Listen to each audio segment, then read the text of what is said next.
हेर्न सक्नुहुन्छ तपाईहरु सबै ठाउँ यता हेर्नुस् यसलाई जड्डाडा भनिन्छ यहाँको मुली मान्छे त्यहाँ हुनुहुन्छ ए बाउ इ घर यस्तो काम गर्नुहुन्छ घर छोरी मान्छे यस्तै गरेर टक्क पारे भात पाक्यो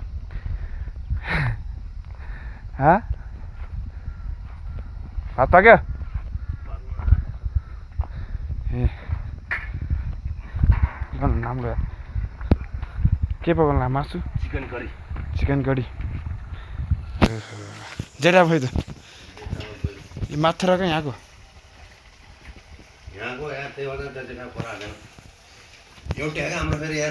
भोलि आएकै मैले हिजो लुनाले यार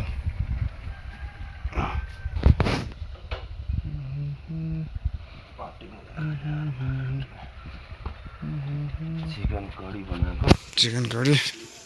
ठिक छ नानी पार्ट टिप्न मैले सक्दैन फुल टिप्न आउँछ दाइ भन्थ्यो त्यसले त फुल त भोल टिप्ने हो पार्ट टिप्न मैले सक्दैन थाहा पनि छैन भन्थे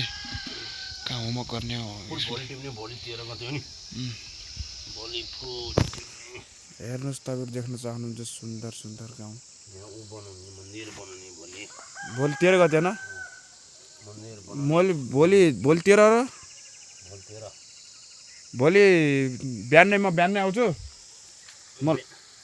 बिहान गर्न साँझ बिहान 11-12 बजे आउँछ न लगे माइल पर माइल मलाई फेरि 2 बजे 1 बजे तल झर्नु छ यार भोलि मन्दिर बनाउने हो म बिहान आउँछु बिहान के काम हो भन्नु ल बाउसराल गरौँ ल गाडी नआउँदै कामै हुन्न गाडी न कता तलबाट माथि माथिबाट घोडा डाउन गाडी चकचके जानु काम छ यार 11-12 बजे के त म बिहानै गएर तल 2 छाड आइहाल्नु पर्ला न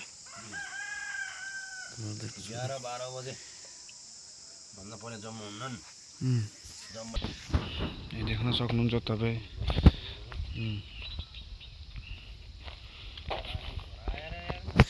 कोकरा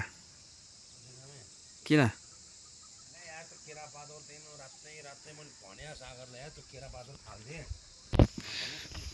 ल